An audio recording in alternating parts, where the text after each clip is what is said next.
Thank you. I can't tell you how delighted I am to be here. I believe in this industry, I believe in life insurance, and I believe in you. I think that life insurance people are some of the finest people in the world, and I mean that from the bottom of my heart. I'm just delighted to be here with you. It was not always thus. Many years ago, I had different ideas about life insurance when I was younger and foolish. And about 7 years ago, a friend of mine took me out for lunch and introduced me to a life insurance agent who is here in the audience today.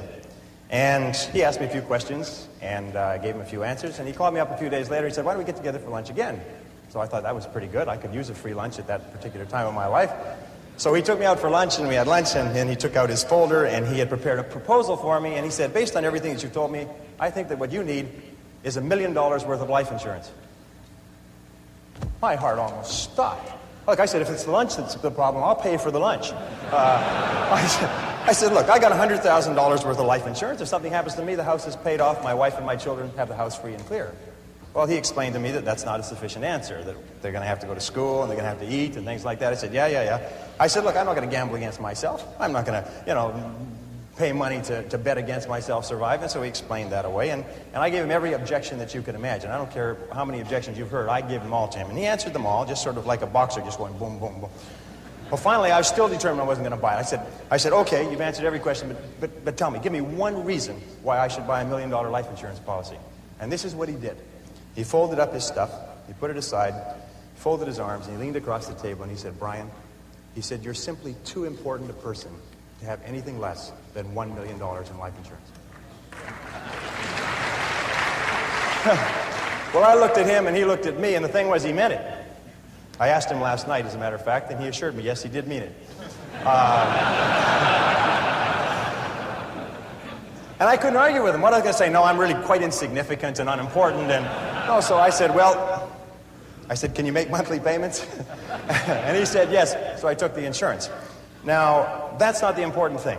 The important thing is that after I'd bought the policy, and I never regretted it for a second, no buyer's remorse, something happened to me, and I pass this on to you because I think that you should all sell $1 million policies.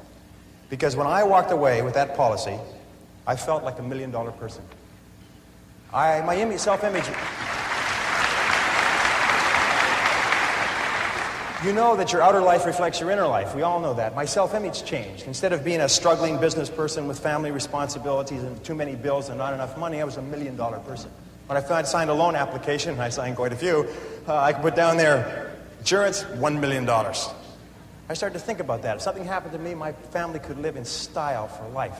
I didn't think that I was worth more dead than alive, but I felt like $1 million person. And you know something? Over the years, the inner became the outer. And now I'm $1 million person on the outside as well as on the inside. And I'm sure that being sold that $1 million policy had something to do with it. So don't sell it for yourself, sell it for the person. Because there's nothing better than to have $1 million policy and to walk around knowing you're $1 million person. Now, 3 years later, Gordon came back to me and sold me another $1 million worth of insurance. This time, permanent life. It's getting harder. But I want to tell you how much I believe in this industry. Last night, I just paid the deposit check for $2 million more of life insurance. I think it's an achievement. You wait. I believe in life insurance. Anyway, did you ever stop and ask yourself, why is it that some people are more successful than others? Why is it some people make more money, live longer, have better relationships, while the great mass of men, as Thoreau said, live lives of quiet desperation? When I was 15, I set out on a lifelong journey to find the answer to that question. Why are some people more successful than others? You see, when I was growing up, my family never seemed to have enough money. My parents grew up during the Depression, and I heard the same things over and over again throughout my childhood. We can't afford it. We can't afford it. We can't afford it. I don't know if you heard that when you were growing up. It seemed to be the national anthem. I was not a great student. I passed out of high school when I was 18. I say passed out because, rather than graduated, because that's what happened. I passed out in the half of the class that made the top half possible. The person in front of me, and there's a lot of people out here in the same half. The person in front of me on the stage and the person in back of me received diplomas, and I got a leaving certificate. When you open it up, it says, goodbye. And that's what they meant, goodbye, don't ever come back. Anyway, since then, I've traveled and worked in more than 80 countries on 6 continents. I've sailed on all the great oceans. I've been around the world 2 or 3 times. I became fluent in French, German, and Spanish. as well as learning to get along in several other languages. When you need to eat, you learn. Anyway, I started off as poor as I could be, searching for the secrets of success. And over the years, I've read and studied for over 30,000 hours in business, economics, psychology, philosophy, religion, metaphysics, and history to find the secrets of success. And I'm happy to say that I eventually found the answers I was looking for. Today, I live in a $1 million house on a golf course in Southern California, and I have business interests in 9 countries. Today, I know and I've proven that success in any field, including this field, is as predictable as the sun rising in the east and setting in the west. And my purpose in speaking with you today is to share with you some of the most important things I've ever learned. However, as Aristotle once said, you can't teach a person something that they don't already know. You're already high achievers and great successes in your careers. You're already the cream of your profession. So many of you already know what we're going to talk about, and the rest of you will recognize these principles as soon as you hear them. About 5 years ago, I met a wise and wealthy man who had spent his entire life studying success. And he'd reached a clear conclusion concerning the reason for success in life and especially in business. He's dead now, but I'll never forget what he told me, because I immediately recognized that he put the finger on my reason for success and yours, as we'll talk about in a minute.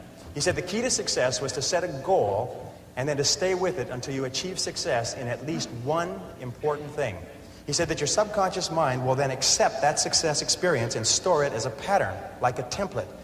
And then from then on, your subconscious will drive you and direct you and guide you to repeat the pattern of success in other things that you attempt.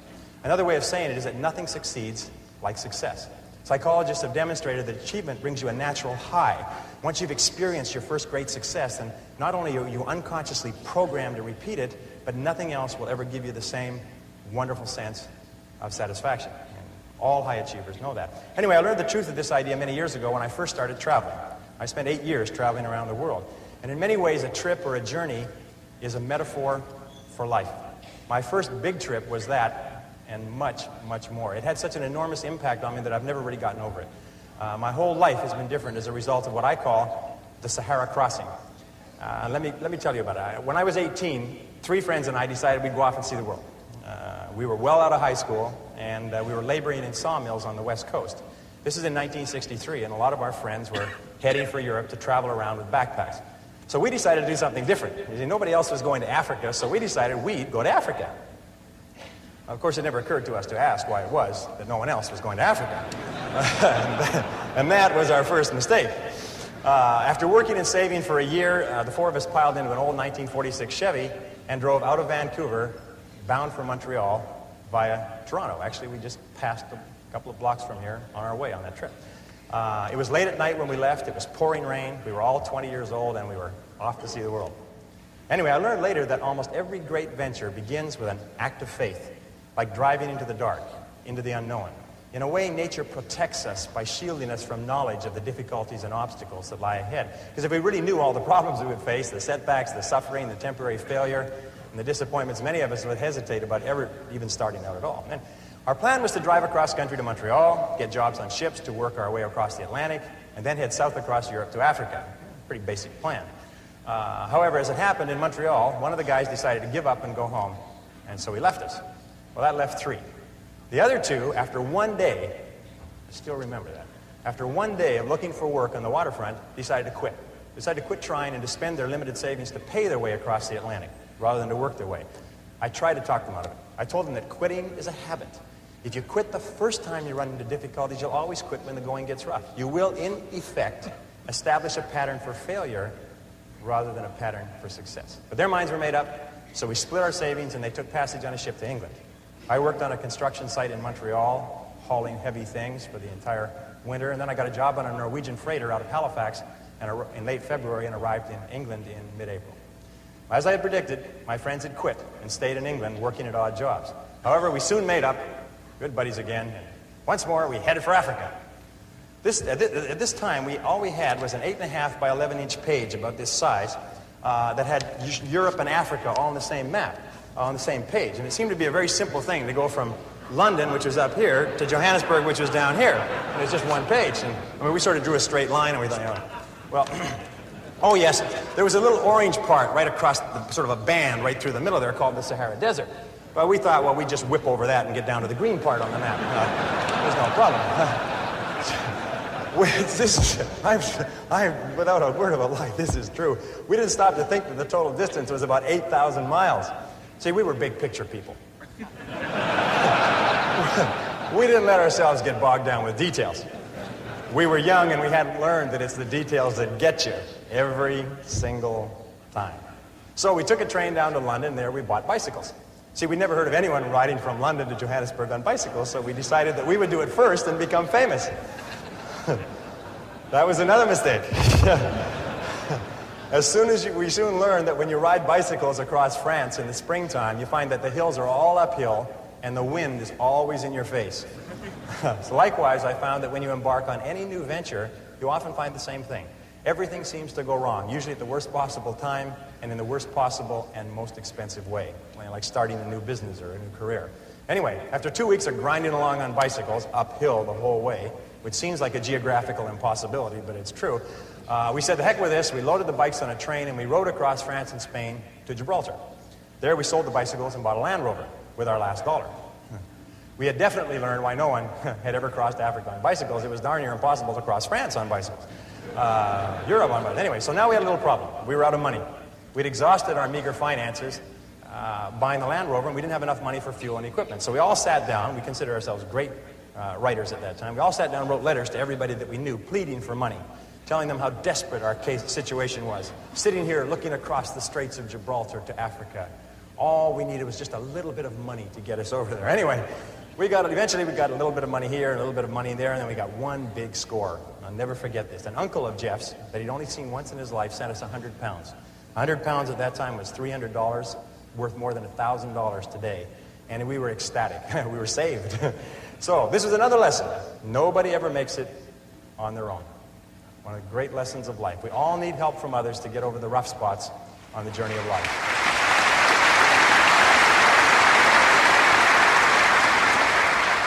Well, with the additional money, we loaded up with food and supplies. We took the ferry over to Tangiers in Morocco, and then we headed out of Tangiers toward the Atlas Mountains and the Sahara, full of excitement, singing as we drove down the road. 20 miles out, the radiator blew up. The Land Rover had never been driven on the open road. It had spent its whole working life tooling around the narrow streets of Gibraltar, and once on the open road, it began to fall apart. The radiator was just the beginning. Over the next 10 days, the steering rods bent and threw the front wheels out of alignment, so the tires blew one by one. We had trouble with the carburetor and the ignition system. We were so poorly equipped, if you can believe it, we didn't even have a jack or a lug wrench. When we got a flat tire, and we got lots of flat tires, we had to sit by the side of the road patiently, sometimes for hours, until somebody came along with the proper tools to help us change the tire. But we pressed on anyway.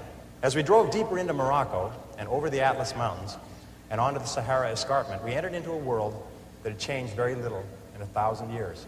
There were long, long stretches of barren country roads and an occasional oasis surrounded by primitive farms, which was irrigated from wells and underground rivers.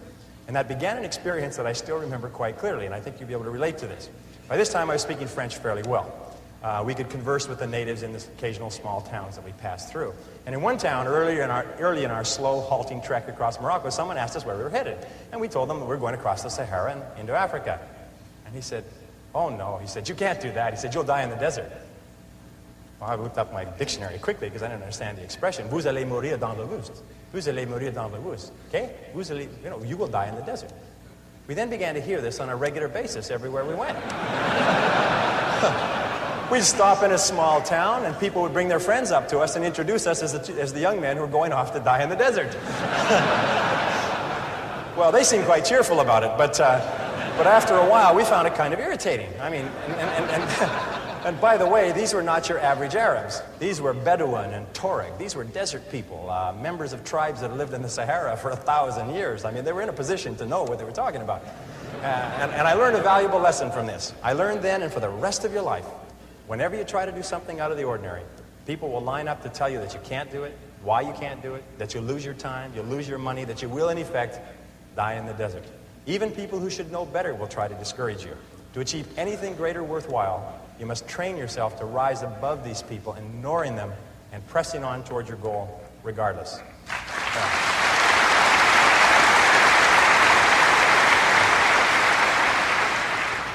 Geez, you're great guys. I love it. We crossed from Morocco into Algeria and drove south to the town of Adrar on the edge of the Sahara. By this time, our vehicle was falling apart. And with the cost of repairs and gasoline and food, we'd almost run out of money again. One of the guys, sick from dysentery, decided to give up. He took his money and his belongings and he hitchhiked to the Mediterranean, 500 miles north and then back to England. That left two of us. We began wondering, what are we doing here? We were two young men, 20 and 21 years of age, thousands of miles from home, sick, tired, and almost broke, with thousands of miles ahead of us. We couldn't even remember why we started out in the first place, except that we had set it as a goal. And we were too dumb to change it. Anyway, but one of the things that kept us going was a book of poetry by Robert W. Service. Robert W. Service had driven an ambulance in World War I, and he'd written poetry to cheer up the soldiers in the trenches on the Western Front.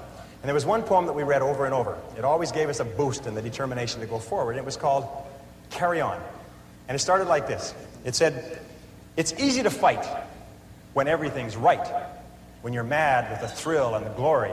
It's easy to cheer when victory is near and wallow in fields that are gory. It's a different song when everything's wrong, when you're feeling infernally mortal, when it's 10 against 1 and hope there is none. Buck up, little soldier, and chortle. Carry on, there isn't much punch in your blow. You're glaring and staring and hitting out blinds. You're muddy and bloody, but never you mind. Carry on. You haven't the ghost of a show. It's looking like death, but while you've a breath, carry on, my son, carry on." Well, by this time we were in the Sahara, the largest desert on Earth. It stretches across the Tropic of Capricorn from the Atlantic Ocean to the Red Sea, more than 5,000 miles. And the part that we faced, dead ahead, was the 𝐻𝐻, the emptiest single stretch of the Sahara, 500 miles of nothing, not a fly, not a blade of grass, as flat as a tabletop. 500 miles. The enormity of what we had embarked on finally began to sink in. We learned that more than 1,300 people had perished in the 𝐻𝐻 in the last 20 years. 42 vehicles had broken down in the desert, and many of their drivers were never seen again alive. By this time, Jeff and I were once more out of money. All our tires were scraped bald and they needed to be replaced. We needed additional tanks so we could carry enough gas and water for the crossing. We needed tools to do repairs. We needed a jack and lug wrench so that we could change tires. Obvious. For 3 weeks we stayed in a drawer. Jeff hitchhiked north to Algiers to wire for more money, more creative writing, while I sold all our supplies except for a bare minimum. With that money and by stripping abandoned vehicles, I got the Land Rover repaired and properly outfitted with reasonably good tires, a reserve gas tank, proper tools, and supplies for the crossing. It's amazing how enterprising you become when your survival is at stake. By the way, this story took place 24 years ago today.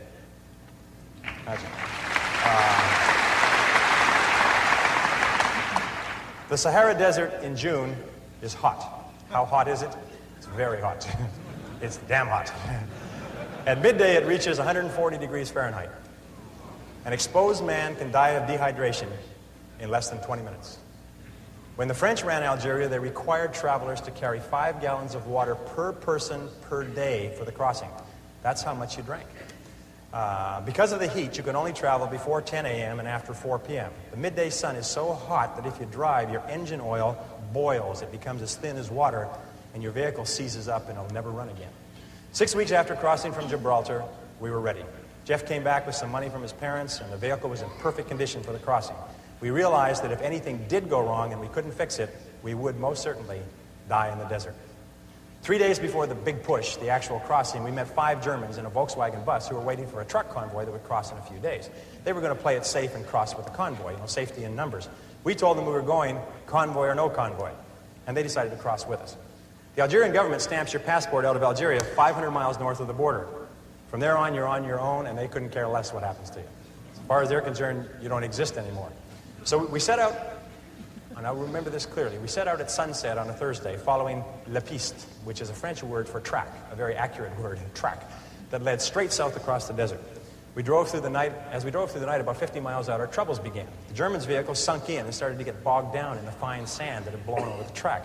And it also began to break down mechanically. It started getting sand in the carburetor and everything, and it began to delay us hour by hour. We had to get across the 500 miles in 2 days, or we'd be out of water. So we pressed on as fast as we could. But over and over, the German vehicle got stuck, and we had to stop and drag it out with our 4-wheel drive Land Rover, losing time and using precious fuel. Jeff and I took turns driving the Land Rover while the German vehicle drove parallel with us across the flat wasteland. And we kept ourselves motivated by quoting the poem, "Carry On," back and forth to each other. And the next verse goes like this: "And so in the strife of the battle of life, it's easy to fight when you're winning. It's easy to slave and starve and be brave when the dawn of success is beginning.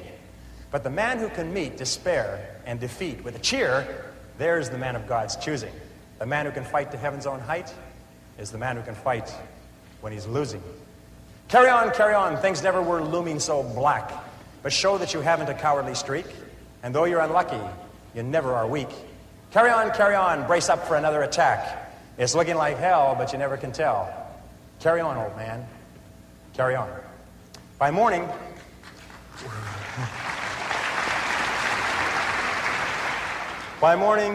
we had only made 150 miles, and we were all exhausted and a bit tense. There was an abandoned army fort in the middle of the desert, and we had hoped to shelter there from the midday sun in one of the empty buildings, and now it was too late. The sun had begun its implacable climb up the eastern sky. Still, we hurried on. So fortunately, you couldn't get lost crossing the Sahara in the daytime. The track across the desert is marked by black 55-gallon oil drums located every 5 kilometers, which is exactly the curve of the Earth's surface. You can always, as you drive, you can always see 2 oil barrels, the one you just passed and the one you're heading for. So all you have to do to cross the biggest desert on Earth is to take it 1 oil barrel at a time.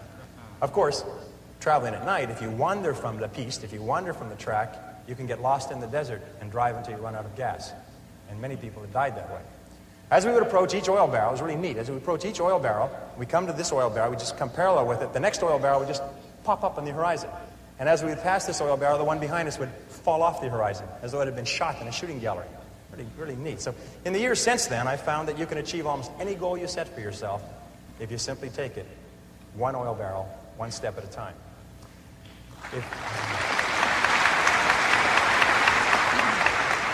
If you go as far as you can see, you will then see far enough to go further. Now the sun really became the enemy. It sat on the horizon like a big, evil, yellow cat, and then it began to rise inexorably, getting hotter and hotter as we raced south. The temperature grew hotter and hotter. Finally, at 9:30 a.m., it reached 110 degrees Fahrenheit, and the vehicles began coughing and stalling. We signaled between the 2 vehicles and agreed to stop and wait out the heat, right there in the middle of that 25,000 square mile parking lot. You never felt so small in your entire life. I'll never forget that day. Hour after hour, we sat in our vehicles like sitting in a bake oven, prostrate from the pounding heat of the sun that reached 140 degrees Fahrenheit by noon and seemed to hang there, seemed to stay there forever. We drank quart after quart of water, our throats going bone dry minutes after gulping down a full canteen. It was worse outside, so we just stayed in the vehicles and suffered hour after hour. Finally, as the afternoon wore on, the temperature slowly began to fall. By 4 p.m., it was down to 105 degrees. When it finally got below 100 degrees Fahrenheit at 5 p.m., we started on. But now we were racing the clock. We only made about 200 miles in the last almost 24, and we still had 300 miles to go. There was a small oasis, an army post on the other side of the desert, and we knew we had to get there before the midday sun caught us again. We hadn't slept since Thursday morning. It was now Friday evening. We pushed on over the desert, but the Germans' vehicle kept breaking down. All night, exhausted, we worked to get the Volkswagen bus with the Germans across to the other side. We were both desperate and scared. We knew that we could not last another day. Our water was almost gone. When the sun rose slowly on Saturday morning, we were still struggling with the Germans' vehicle. Finally, at 9 a.m., with 20 miles to go, their vehicle broke down for the last time. We quickly abandoned it. We loaded the 5 Germans in the back of the Land Rover and headed for the fort and the oasis. An oasis, by the way, is a place where there's one well with a bucket. That's an oasis. It was further than we thought, but we made it just before the heat forced us to stop. We were all aware of how close we had come to actually dying in the desert. Those Arabs knew what they were talking about.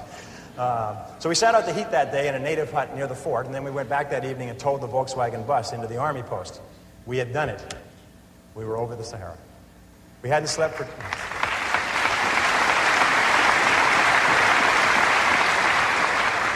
We hadn't slept for 2.5 days, but we had made it.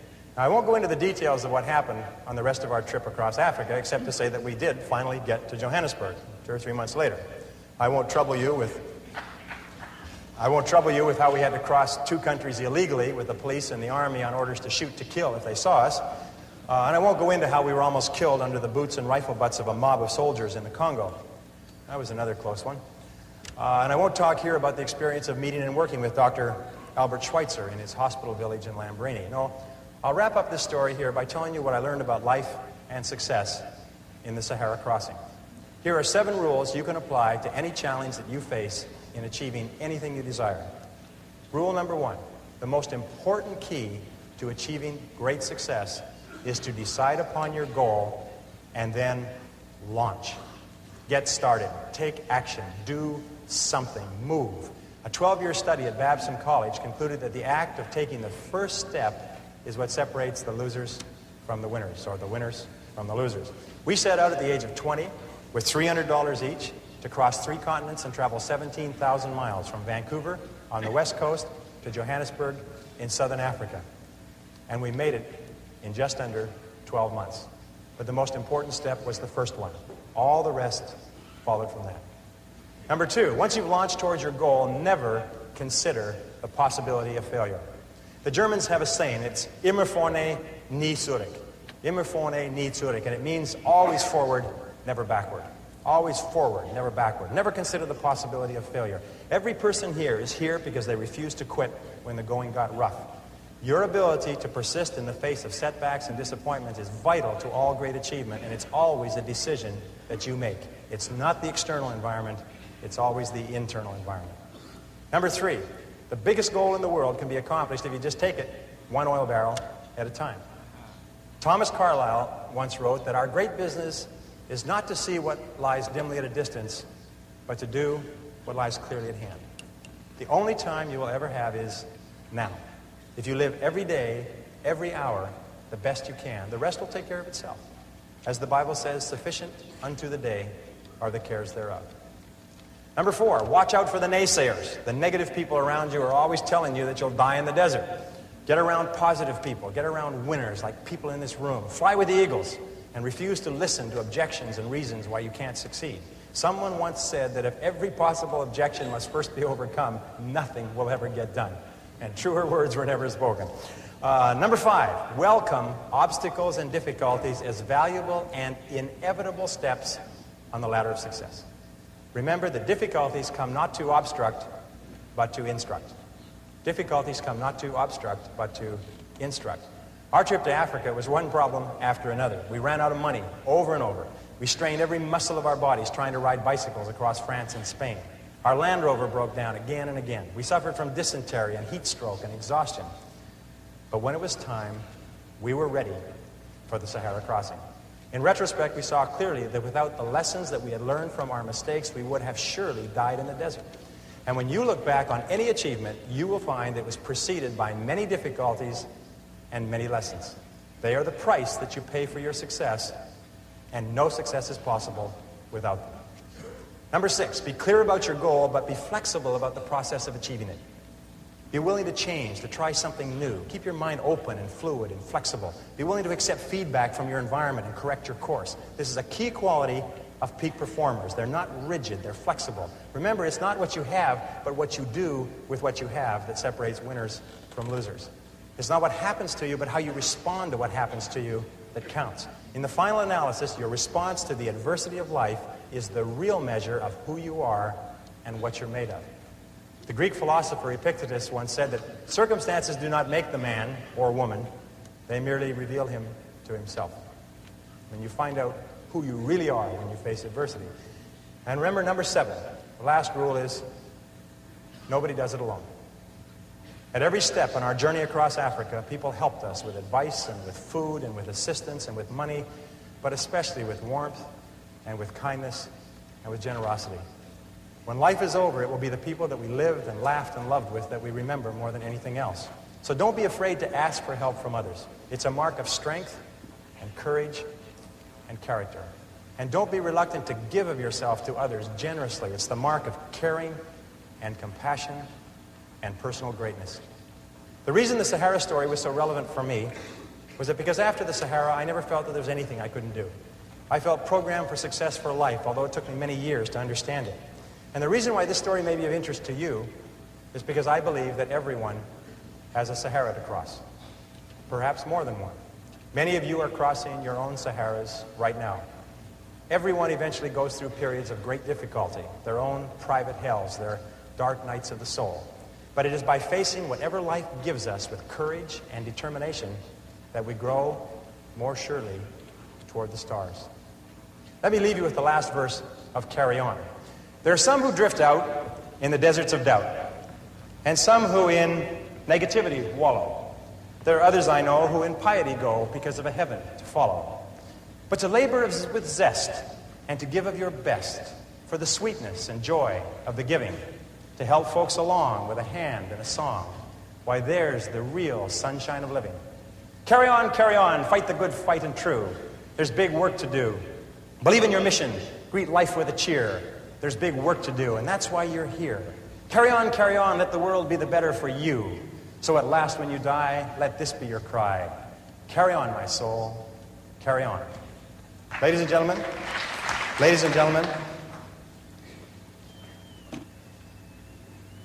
if you will resolve, with whatever life hands you, to carry on, there is nothing that can stop you from achieving the greatness for which you were created.